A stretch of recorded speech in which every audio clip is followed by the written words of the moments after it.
अब हम स्टार्ट कर रहे हैं एक नया क्वेश्चन। इस क्वेश्चन का भी एक अपना पर्पस है, आगे पता चलेगा।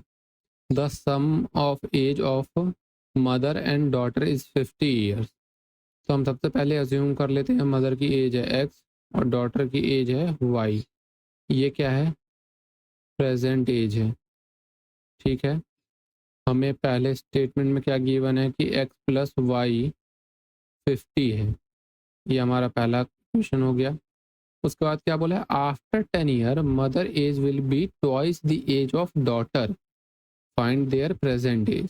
फिर क्या बोला है कि आफ्टर 10 ईयर्स, ठीक है, मदर की एज कितनी हो जाएगी आफ्टर 10 ईयर? x plus 10।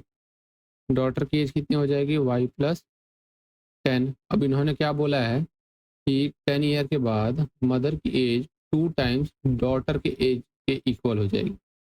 तो मदर की एज हो गई x प्लस 10, डॉटर की एज 2 इंटू वाई प्लस 10। तो यहाँ से हम क्या लिख सकते हैं? x equal to 2y plus 20, और ये 10 इधर आएगा तो माइनस 10। तो यहाँ से ये क्या हो गया?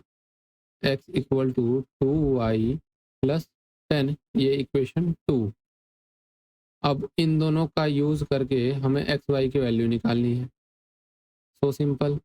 तो अब हमें क्या करना है? हमारे पास एक रिलेशन है x plus y equal to 50। अब इसमें मैं x की वैल्यू यहाँ से रिप्लेस कर देता हूँ। तो x की वैल्यू क्या रख दूँ? 2y plus 10 plus y equal to 50। यहाँ से क्या हो गया? 3y equal to 40, y equal to 40 upon 3। Wait a minute, हमने कुछ गलत सॉल्व किया है क्या? यहाँ पे ये फ्रैक्शनल एज आ रही है।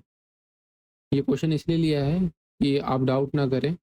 एज प्रॉब्लम में आपको ट्रिक करने के लिए ये लोग ऐसे भी डेटा दे सकते हैं जिसमें एज फ्रैक्शनल आए, तो आपको स्टेप्स फॉलो करने हैं।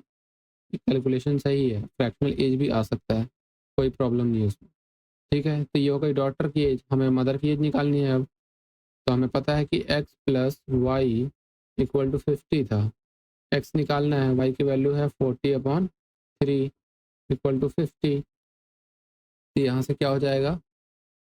x equal to 50 minus 40 upon 3, ये कितना हो गया? 150 माइनस 40 अपॉन 3, ये कितना हो गया? 110 अपॉन 3। तो हमें क्या मिल गया? x की वैल्यू मिल गई 40 अपॉन 3। इसको आप डिवाइड कर लोगे या नहीं करोगे तो भी ठीक है।